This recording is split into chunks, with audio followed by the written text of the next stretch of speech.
looking than you were just a minute ago. I Yeah, think it could be your screen. yeah, it could be. So let's see.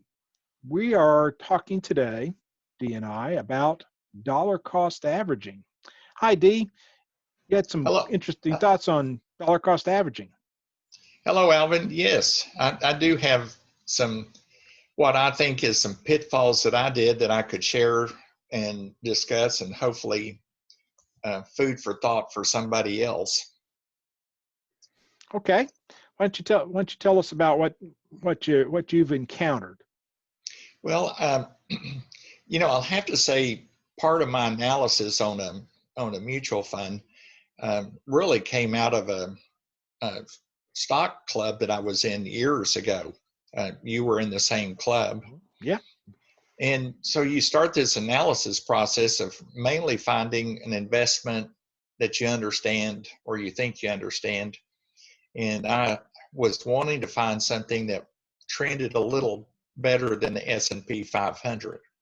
And I ran across a healthcare fund with Vanguard that over the same 10-year period at that time uh, exceeded the S&P 500, but is a little more volatile, which didn't bother me because I'm a baby boomer now, and there's millions of us in Yeah. healthcare, and I mean, I need more medicine now than I've ever needed. So I was never worried about the volatility. So I was going to do dollar cost averaging, which I've been investing in that for, I know, 10 years, maybe 15.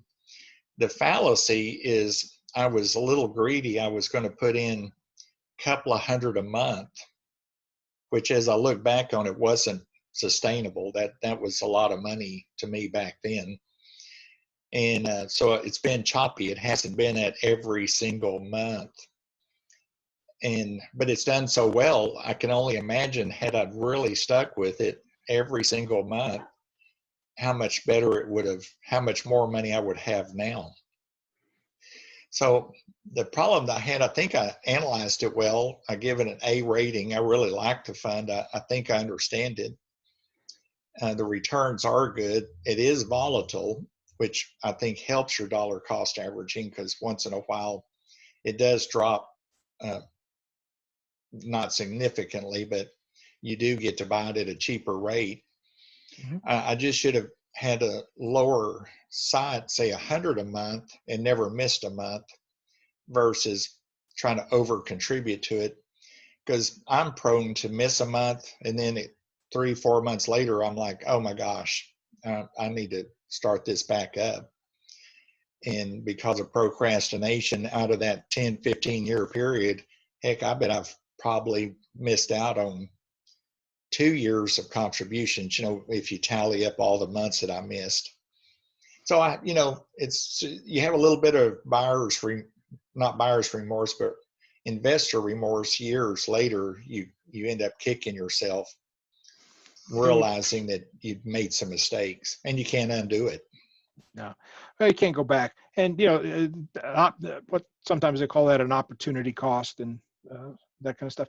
Yeah, I think what you described of what I think is a, and again, you shouldn't be beating yourself up on this, but yeah, dollar cost averaging is very good, especially with like you say, a volatile mutual fund. So what happens is 1 month the share price might be $20, and the next month the share price might be 15, and then it goes back to 22, and then it's down to 18, and then it's 23, and now 19, and sort of that up and down situation allows you to buy more shares when it's down, and then the volatility pushes it up higher. I've heard it discussed as basically playing with the yo-yo as you walk up the mountain. The yo-yo is constantly going up and down, but you're making this steady progress towards the summit.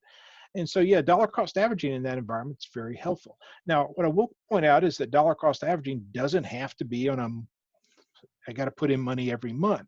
You might put in money every other month and say, okay, I'm going to come up with $200 every other month instead of $100 every month. I'm going to, or so I know some people do. They make their IRA contributions one time, right?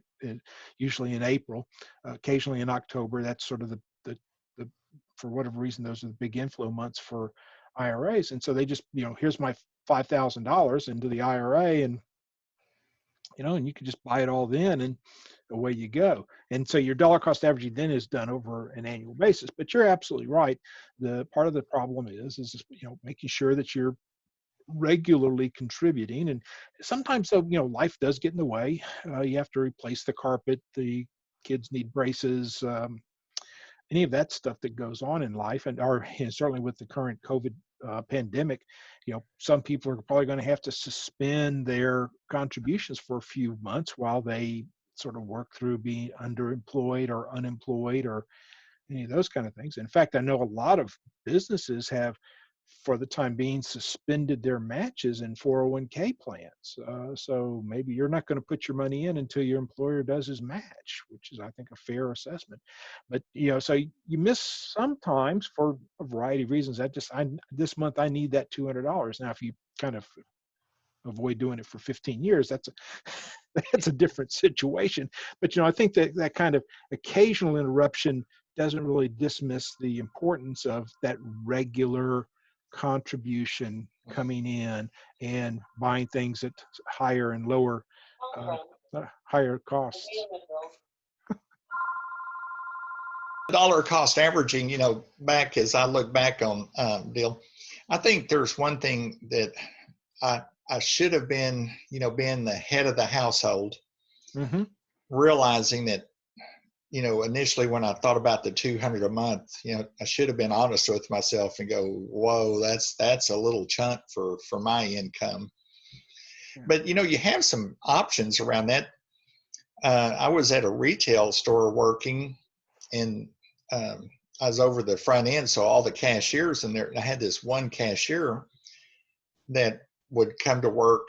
He was a school teacher, history teacher, I believe, Mm-hmm. and was a cashier at this retail store during the summer.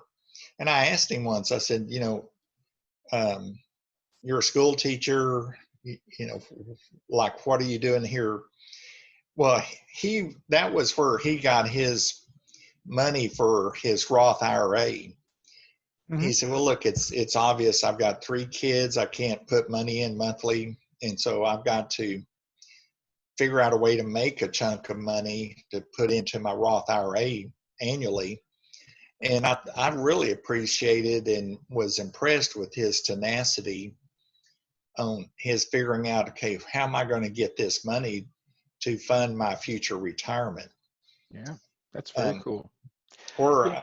you have some that are gig workers where they're doing, say, building websites on the side or some sort of coaching on the side. Yeah, some sort of coaching on the side. Yeah, there you go. And financial coaching, team, and saving that money up to put in retirement, Mm-hmm. to hedge your bet that maybe you're going to come up short on your paycheck. So Yeah.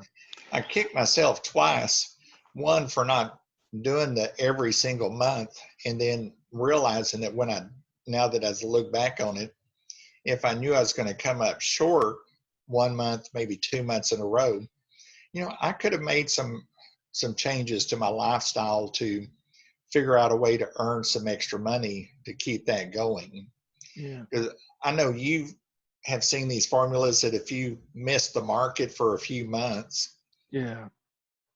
That you missed and the big, you miss, yeah, if you miss, yeah. And I'm not, but I mean, I guess part of it is if you have money in there, and adding a few extra dollars on dollar cost averaging won't make or break you. I don't think. I think that because again, if I've already, again, you mentioned you've been in this for maybe 10 or 15 years, but if you're 5 years down the road and you've generally been putting money in, and you have that big day, then that's going to go up. But the 100 or 200 extra dollars matters, but not that much. It's time in the market instead of time out of the market. Another way to look at the dollar cost averaging, you talk about getting overly ambitious, and I believe in asset allocation. So you should have a general stock index. You should have maybe an international stock index, but you work out that asset allocation, and you want to buy the kicker that's the healthcare. So maybe what your deal is on another way to look at dollar cost averaging is to say, okay, I'm going to put $200 a month into my retirement plan, and this month, January, I'm going to put $200 in the S&P 500. February, I'm going to put $200 into my healthcare fund. March, I'm going to put $200 into my bond fund. And you can kind of, so it's basically every 3 months is when you loop back to get the other one. But then you're not, I think what you're describing, I think, is this, we all have this desire to run in 14 different directions at once. And working out a plan where you have some discipline that says every month I'm going to put $200 a month into some sort of savings plan. And I'm going to have sort of it's like meal planning at the house. We're going to, it's the second Thursday of the month, we're going to have tacos. I mean, that you can have something different to kind of keep your interest up. It isn't just the same old thing all the time, but then you get to, again, take turns, if you will, and that then still gets you that same kind of dollar cost averaging, again, against different asset classes. I think that's another way to go. No, it is. And you have to do that manually. Where a couple of places I've worked on my 401k, I would have loved to have that kind of strategy. Mm-hmm. But usually, and rightfully so, they didn't have Vanguard funds. Some of these technology funds, they had something similar to the S&P index. But you're right, that would have been really nice. 1 month went into healthcare, the next month technology, the next month, say, an international fund, if you wanted to kind of juice it up a little bit. Yeah. And then stick with that for 10 or 15 years. And typically inside of a 401k, which is a little easier because that's all handled by the HR department. They take money out of your check before you see it. Is a little easier than, say, like with an IRA where you have to write the check yourself or have it drafted yourself. Mm-hmm. But yeah, the 401ks usually let you do some sort of an allocation that says, okay, I got however many, say $100, $200 a month coming in, and I want it split up 4 ways, and they go out and buy the mutual funds where, you get 2 shares of this and 3 shares of that. And then over time, it adds up. I mean, it's amazing to me. There's how many people now are basically 401k millionaires. And I think that's, again, you give yourself 20, 30 years with $200 or $300 a month, and especially if you get a nice match. Oh yeah, if you get one the match, place if they would match it up to 6%. So you put in 6%, they throw in 6%. You're a double-digit savings. Oh, and yeah. Then just for extra, you throw in 1 more percent, mm-hmm. and you're beating inflation for sure. Oh yeah. And if you happen to work at that same place 30 years, you're right, you become a 401k millionaire. Which is not $1 million doesn't buy what it used to, but it's still a nice place to be. Unfortunately, it doesn't. It doesn't. But yeah, I think a lot of things people want to get want to get rich quick instead of get rich slowly. But getting rich slowly is a sure thing where the get rich quick is not so much. So, All right. So this is Alvin Bailey of Alvin Bailey Advisors. This is my friend D. Cawthon, and today we've been talking about dollar cost averaging.